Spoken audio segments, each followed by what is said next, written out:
I'm just waiting for the celebrity death match between him and Gabe, dude. That's what we need. We need celebrity death. Someone should claymation if they were talented. Like, could you imagine esports like celebrity death Esports celebrity death match would be fucking sick. Like, yeah. Oh god. Who would your favorite matchup be? Richard versus Thorin. We've never had a tag team. Yeah, we're a tag team, man. Yeah. Nice. I have a couple I think would be good. I mean, topical would be Thorin and Slasher. Slasher versus Thorin. That would be very. Yeah, I didn't even ask you, Duncan. What did you think of the video the interview I did with him? Did you watch it yet? Yeah, I watched it. What did you think? Awkward pause after I asked the question. Like, I get the feeling that the reason why, like, put it this way, I was actually surprised by how you characterized it. Like, I get the sense that just because you got him to talk about some of those things, it was probably something you wouldn't otherwise address. That you thought you'd kind of like got him to, like, put it this way, I didn't see any mea culpa whatsoever in that entire interview. Not even when he said like what I did was shitty and I shouldn't do it.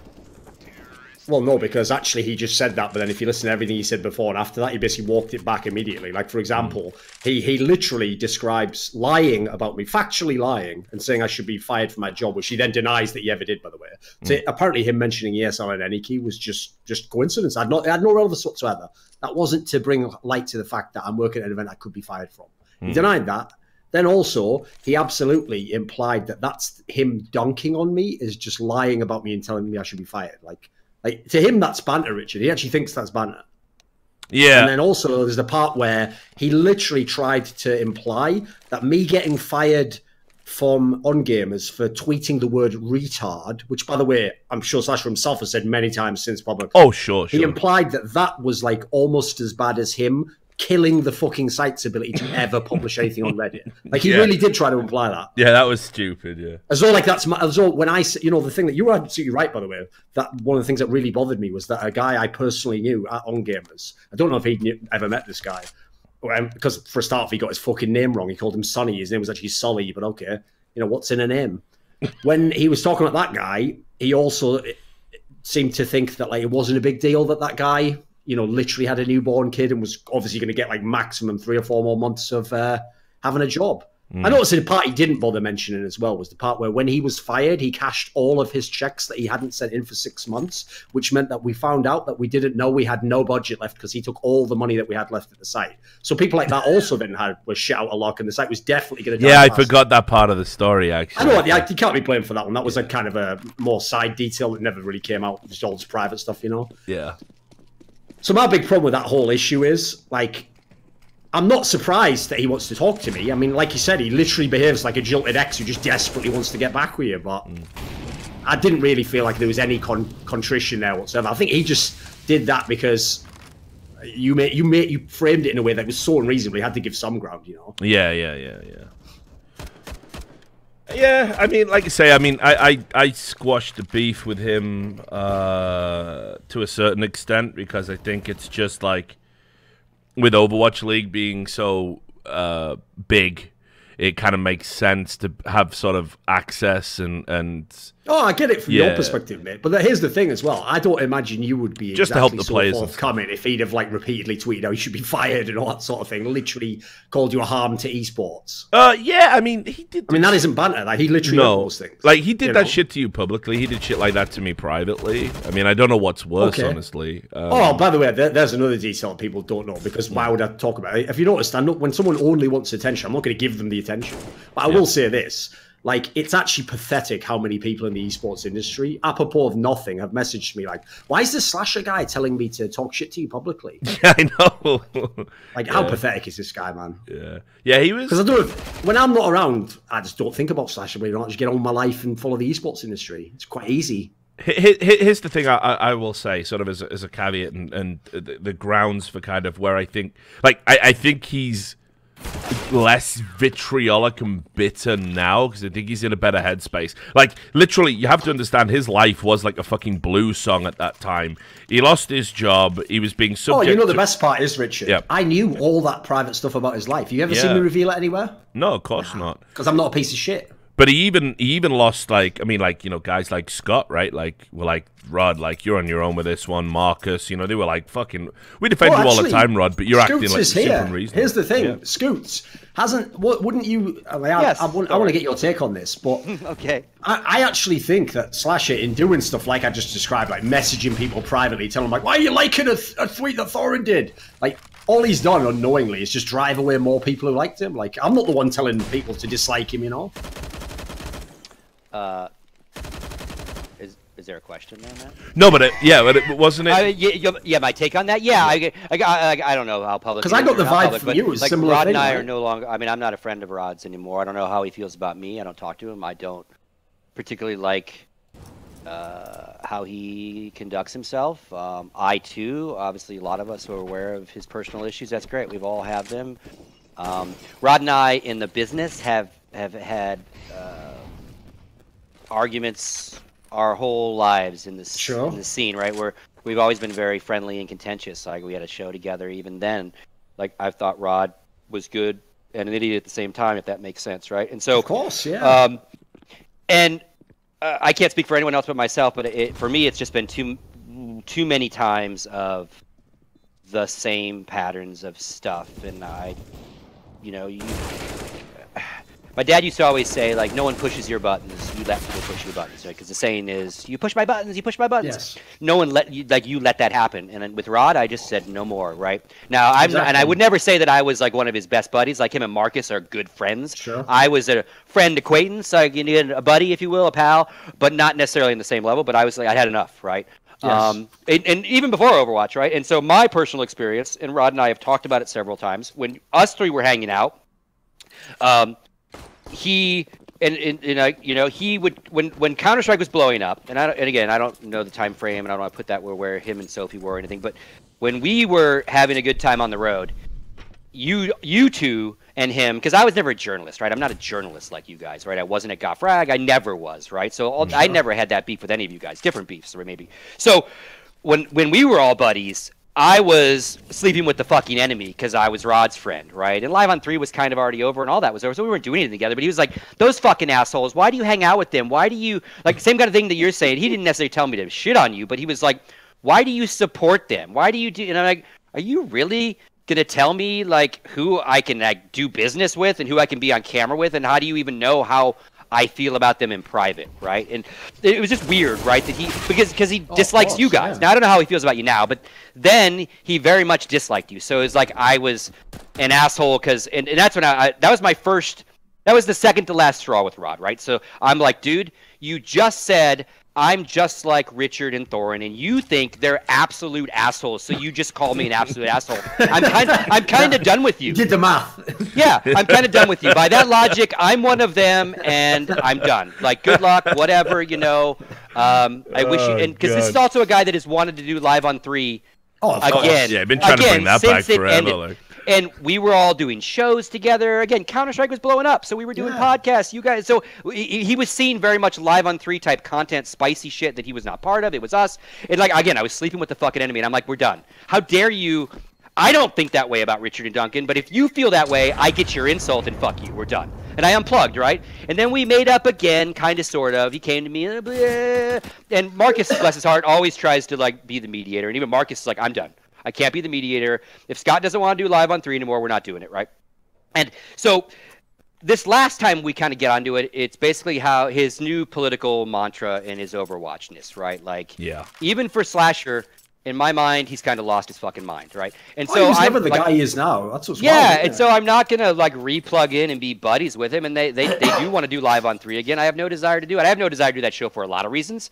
But with that cast, I wouldn't do it again. Like, and I don't dislike Rod. I don't wish any ill will on Rod, but I have no desire to like be his mate or be involved in shit. I think what you got to remember is, you know? Like, Rod was always, he never did what he did to, and he never did what he did to me to what he has done to you guys too. Like, it is a different level, right? But like, Rod was always in that kind of weird, like, ultra leftist journalist clique. He was actually in the famous. Yeah, he was in the famous. Game Pros. The Game Journal Pros group. Which Gamergate came from, basically. Yeah, and I don't. Again, I'm not wading into any of that. I don't blame you, Doug. That shit didn't fuck with me, didn't touch me. You know what I mean? At the time when he was in that, he was like a guy at Faz, who just didn't say anything there. So actually, everyone just thought. I naively thought he was just doing it to be cynical and get to know everyone, have networking, But it's not that crazy, I guess you're right, Richard. If you think back and track it back and what. Yeah, but what happened was like when esports turned its back on him, and when people like Scott and Marcus and everyone else, like the only people that were literally chucking him a lifeline, and like I say, it was like a blues song. He lost his job, he lost his friends, everyone was ridiculing him in the industry. His fucking dog died. He got divorced. Like, the only people chucking him a fucking lifeline was the fucking, the great ship SJW, and they were throwing it out like, come along, man, here's the lifeline. It's like, what you don't realize is at the time, it's actually better to drown than grab hold of that rubber ring. So yeah, I mean, I understand why he's a little bit vocal now, but what I saw glimpses of in this interview was almost like a willingness to walk back, and an understanding, which is what I understand, that we need to fucking hold the line for as long as we can in esports, because all the old school guys, we're all getting pushed out eventually. It's just a matter of when, and the longer we resist the urge, dare I use that word, the longer we resist the hashtag resistance, the longer we resist the change, the better, because it's coming. The big corporate change, the big push. They're already here, man. Yeah, exactly. But we're all getting pushed out. Like, it's coming. I believe it. And I think Rod recognized that. So, that's the redemption arc for me. The fact that, and he has actually on a couple of occasions gone to bat for you publicly, Duncan, which doesn't excuse any of the other shit he's done, but it at least show it's like fucking Vader, isn't it? There's still something of the old Rod in there. It's just it rarely manifests itself. Yeah, and I didn't see your interview, so I don't know, what he clarified, what he defined. I have no idea in that sense, right? So the thing is, what Scoots is saying there, though, like, is two quick points I would make. Is one is the worst part about this heel turn is that actually I would have said back before On Gamers died, probably the thing I actually respected the most about him, probably the thing that stopped me in the past when he was annoying, just jettisoning him, was he was one of the only people early on in esports who actually understood what you're describing, which is the idea that actually even if we dislike each other personally, we have to have like business relationships, professional relationships, because we're all going to be within the same space, we're all representing esports, we're all going to have to like work with each other potentially. And that's actually one of the reasons many years ago I thought, right, actually I kind of came over the years to realize, there's logic to that. So the idea that the same person then would be the one trying to gatekeep who can have jobs, and literally, as I say, if it's half a dozen people, and I haven't even asked people, God knows how many people it is, just going around the industry personally messing people, asking them to fire me, get rid of me, like, how can you work with this person, putting pressure on them. That's the exact opposite of what this person represented. And so kind of like Scoot says, I just hit a point eventually where I was like, I'm just done with this person. Like, there's only so many times they can do this sort of shit. So like, it's not that, like I hate the person or I've got some like revenge plan. No, they don't exist anymore, and we're moving on. And crucially, because he had that type of behavior where once he realized I wasn't going to talk to him, his approach was like a kid having a tantrum. He's just upped the stakes and kept upping them because he hopes to get a reaction. Yeah. And so if the only solution here is to ignore the person, that's just what we're going to have to do then, isn't it? Well, listen, man, I think that's very mature. You're taking the high road. I think, I hope it maintains that way. I mean, like, I think, honestly, I think Rod does have an awareness now that it's like, I don't see him pulling any more shit like that again. But yeah, I mean, the damage is done by this point, right? Like, put it this way, here's the most obvious thing to say. It's like, if he actually had any kind of remorse, well, then you wouldn't need to know that I would somehow accept an apology. You would publicly apologize, since publicly that's where you lied about the person. So why would the apology have to come with the person agreeing to like you? That doesn't sound like an apology. That sounds like a negotiation. True. Well, like when I apologized to Luminosity for making that off-color joke, right? If they'd have then said "fuck you," I wouldn't have gone, actually, I don't apologize then. It's like, no, the point is the apology stands no matter what, doesn't it? Yeah, true. You do because you know you did something wrong. Yeah. But fix your fucking lag. What? Why is glitch?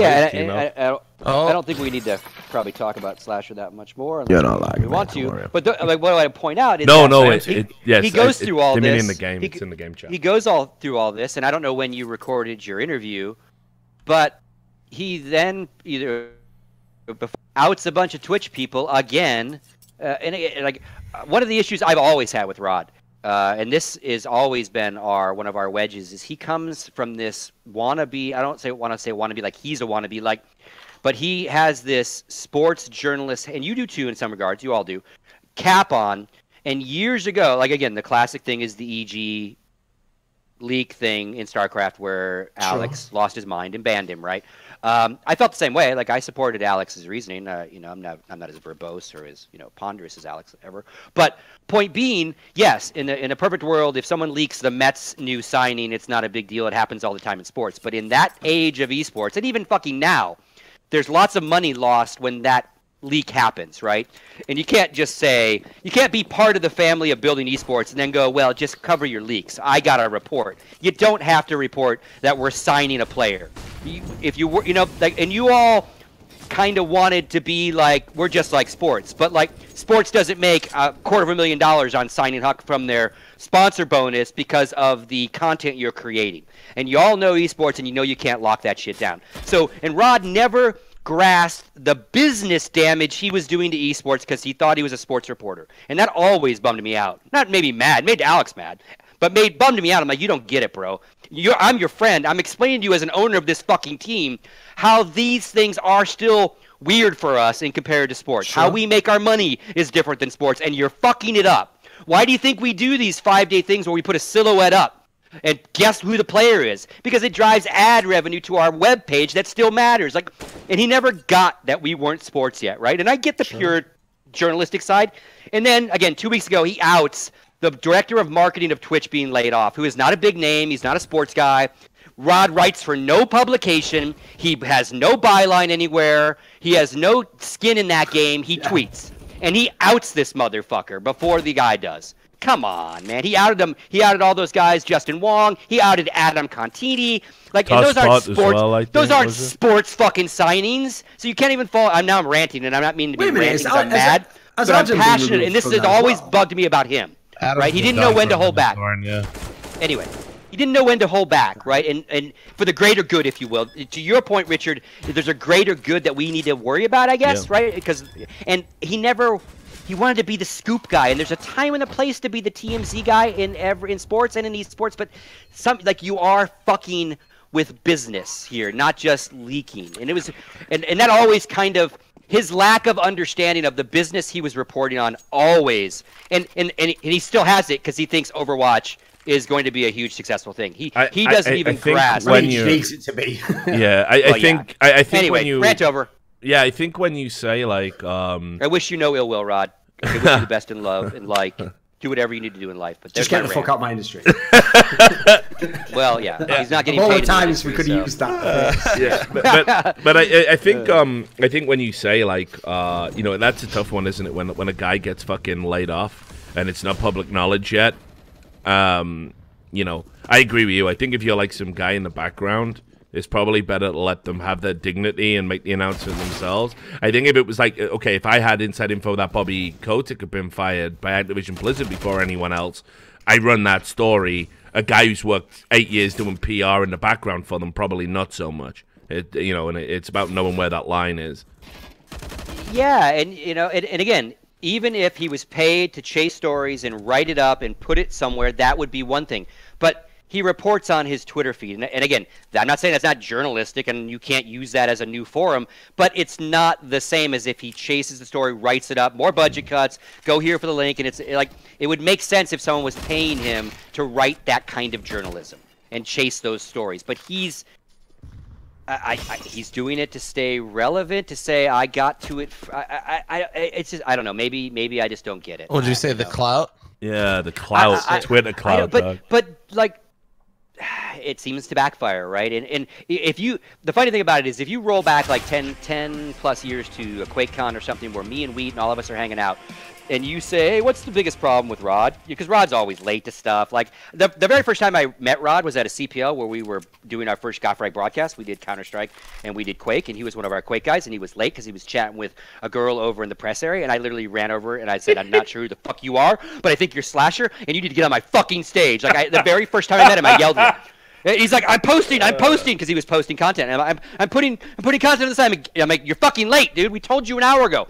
And then he runs over and does his Quake shit, right? So it's all, Rod and I have always been like little stupid younger brother, older guy, whatever, right? So it's just like, if you would have asked me, I would have said then, he's his own worst enemy.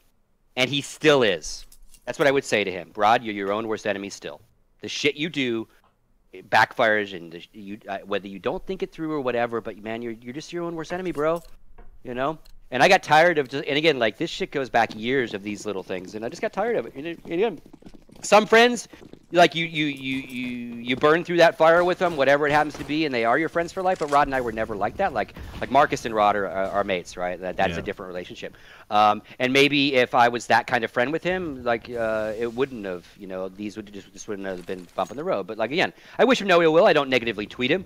There was a time where we all threw shit at him, right? That when he was on camera and shit. But I don't give, like, to Duncan's point, I don't give a fuck anymore. You do whatever you're gonna do. You're not even gonna fucking affect me. All right, so here's anyway, here's something that's gonna blow your mind, guys. All right, I got to get your take on this. Everybody, somebody else. If you tell me someone else's mother's died, I am quitting. No, it ain't that. It's okay. There's a competitive ruling by Riot Games, okay, and they have they have sanctioned Rox, the Russian team, because in a game against Vive Victus, who they were heavy favorites to beat, they banned 5 support champions in the pick ban process. And in the ruling, it says, although it is not technically against the rules, both Riot Games and the broader League of Legends community took this as a sign of disrespect towards the Vive Victus esports team. And they have cited that it falls under Rule 10.2.4, discrimination and denigration. Team members may not offend the dignity or integrity of a country, private person, or group of people through contemptuous, discriminatory, or denigrating words or actions on account of race, skin color, ethnic, national, or social origin, gender, language, political opinion, or any other opinion, financial status, birth, or any other status, sexual orientation, or any other reason. So basically, them banning 5 support players in the pick ban process is being likened to a hate crime. Thoughts, gentlemen? Doesn't say anything on there about skill. Like, what if I just thought they weren't as good, so I've banned 5 supports? Yeah, that's what they're doing, right? That is exactly. that is why they're doing. They're saying they're trash talking. They're trash talking via their picks. Yeah. Wait a minute. Help me out. I don't follow that scene. Is that an LCS? LEC team? LEL? It's the Russian League, which is like separate. It's a smaller one. Yeah. Okay. But okay, interesting. I'm wondering. The thing I'm confused about, right? Because here's the thing: when you were saying that, my actual assumption was that it must be similar to. I didn't realize that. Apparently, they're saying that Vive Victus is an all-female team. Right, so the joke is that all the girls. So it's a hate crime because it's a gender. Right. Oh, right, I see the joke. That does add another spin to it. Yeah. Can I use the word gender? Is it a? Yeah, gender. You know the obvious joke there, by the way. Thanks, Rich. It's that Riot have just revealed themselves as incredibly sexist. Why would you assume support champions are what girls play? Yeah, exactly. What a disgusting precedent from Riot. You're literally assuming. That's what they're saying. By the way, I'm just going to go ahead and say this anyway. Like, I'm not going to live in a world where I pretend like all my own life experiences are invalid and didn't happen. Like, the sheer amount of girls I've seen who played League of Legends, who played those champions and main support is unbelievable. Like, I would have to gaslight my own reality to claim it didn't happen. Is this on LAN? Are they in a studio or something? Yeah, the Russian League, I believe. Yeah, the Russian League's played on LAN, just like here. So... Pretty insane, right? Yeah, if they had a player association, they would get involved in something like that. Maybe, I don't know. You should consult for that. Like, I mean, they even like, even though it's not in the rules, we're gonna take this rule. And yeah, first of all, if it's not in your rules, go fuck yourself. Don't say that. Yeah, apply a rule. Second of all, like if they were in the game and they were like fucking deliberately drawing out the game, or like like constantly taunting them. Yeah, like they were clearly crossing a threshold where they weren't trying to win or weren't playing. That's fine. You know, I'd have no issue with it. But like in the pick ban phase, you ban fucking 5 supports. I mean, come on, like. Now I take it they played the match and then got ruled. Like who won, or did they stop the match? No, the match was played, and I think Rox won. So. Okay, gotcha. Okay. Wow. So that's. So it was an effective strategy as well. Yeah, because like if it happened like with a guy team, right? Like it wouldn't even be an issue. Like that's I think that if you. Well, you say that, but Duncan will be better at remembering this. But wasn't there a drama over the Team Dignitas dancing in the near the fountain towards the end of the game? Yeah, there's a few things that happened, and then there was actually a similar one along these lines that happened in Korea, where what happened was there was a team that was like it was their last game, I think, and they were definitely going to go out, and they couldn't have made it through in the Korean league. So what they decided to do was, since they were playing like one of the best teams in Korea at the time. I think it was like the birthday of one of the very famous commentators called Cloud Templar, who used to be a player, who was a jungler. Yeah, that's correct. So what they did was they just picked 5 jungle champions because they knew the game didn't mean anything and just played with 5 jungle champions and lost in record time or whatever. And they literally not only got punished, they were banned from LCK. All the players who did that. For like unsportsmanlike conduct, blah blah blah. Yeah, blah, blah. some bullshit like that. Yeah, again, even though logic, like let's think about how utterly ridiculous and absurd the premise is. In a game in which you can literally select these characters, you are not allowed to select the character based on a Riot person reading your mind and deciding what your intention was, which you never stated. Like, how far are we going to go with this concept? Well, next we're going to say that, like, if you do like bunny hopping in the game, you're making some sort of a statement about rabbits. Like that's like the level we're at now. To be fair, I do remember Mark Merrill saying that he had finally finished constructing Cerebro, and that was going to be their next fucking thing. He was just going to be in the chair. They're probably on some shit like that.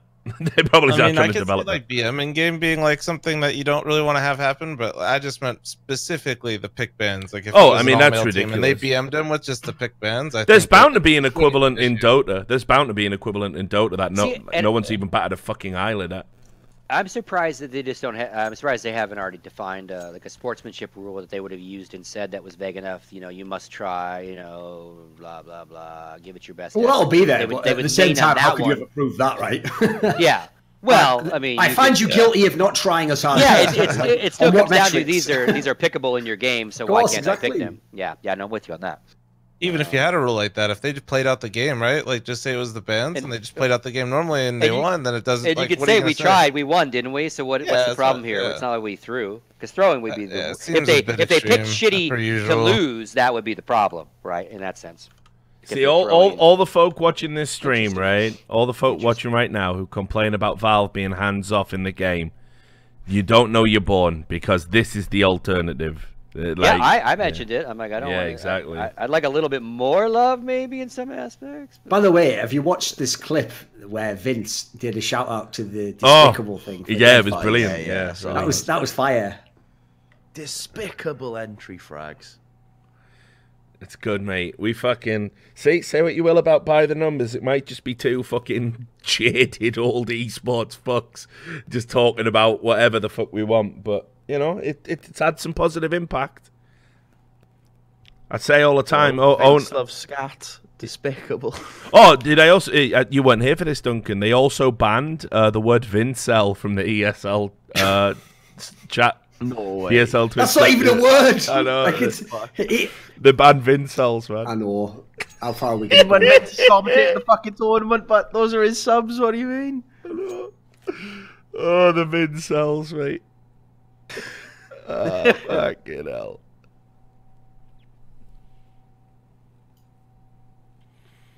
Oh, good lord. But yeah, that was a nice little everyone's posting you as a rat. We're going to have to get rid of your emojis. The only thing is, though, even though you are hyping the idea, Dust, that this could be like the end, the problem is, it is a CT-sided map. Like, a sort of should listen, we have to hold on to some. I know what you mean. You have to give some sort of a I was saying, Dust has learnt the art of the narrative, my friend. He's there, like he's building it up. I mean, to be fair, you can always build it up. If that's the weapon being used against you, you got to get competent with it. So it's true. Yeah, absolutely. See, Dust, rare show of support from Duncan there. And devices. Oh, well, yeah, there we go. That's the end of that then. Bye. Sorry, guys. So about that esports celebrity deathmatch stuff we were talking about. So I reckon that Renegade's good. Nope, my mistake. Understandable. Have a nice day. And see. That was pretty fucking brutal, man. Keep telling you, it's all about the neck, dude. Tell. I mean, mean, that is what Sean used to say. Yeah. Yeah. He used to say, "Why do you keep him around? He's not even that good." It's all about that bloody neck.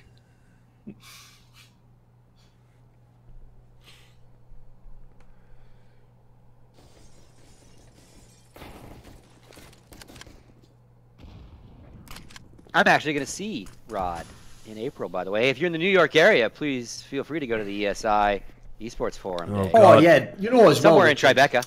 That's also the part about that interview that, like, his tone was ridiculous in as much as, like, remember, this is someone who publicly implies he hates me, like I'm a terrible person, I shouldn't be allowed in esports, I should be kicked out, constantly, privately, getting third-party people to message me and try to be my friend, including probably the more, like, here's the thing, since he said all this stuff privately, I should probably just out this publicly, mate. Like, there was a mental scenario that happened when I went to ESL New York, where the first year I went for ESL New York, right, I didn't go to the after party because it was one of those ones where I was just way too tired. It was like a 2-day event. It was like non-stop games.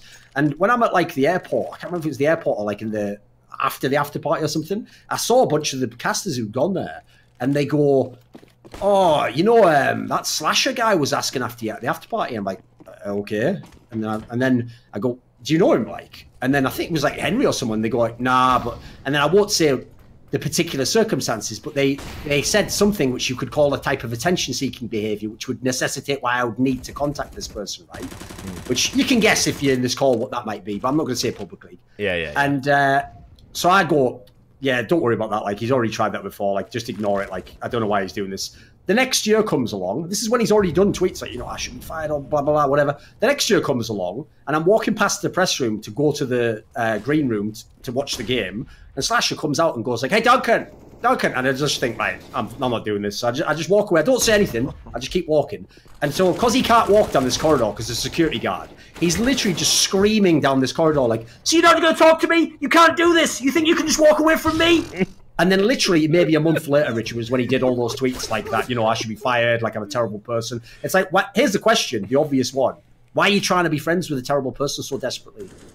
It's wild, isn't it, man? That's just full on, like... Isn't that pathetic? Just picture the episode of Alan Partridge. Dan! He can't hear me. And have you noticed it's the same? It's always the same fucking trend, which is it's always the people who have the skeletons who are like have some mad like death by cop drive to make you out the secrets that they have. I don't know why they do it. I mean, I would assume it's just that, you know, any attention is better than no attention, right? It's got to be that, as far as I can tell. I was just trying to plug the next live event I'll be at in April. Yes, I'm New York. Didn't mean to start this all again. No, I actually forgot that detail. But how outrageous is that? Like, just shows what a two-faced piece of shit that guy is. Well, I tried. For once, Richard Lewis was the peacemaker. And scene. And I have failed in that role. I'm like Kofi Annan. Lots of attempts.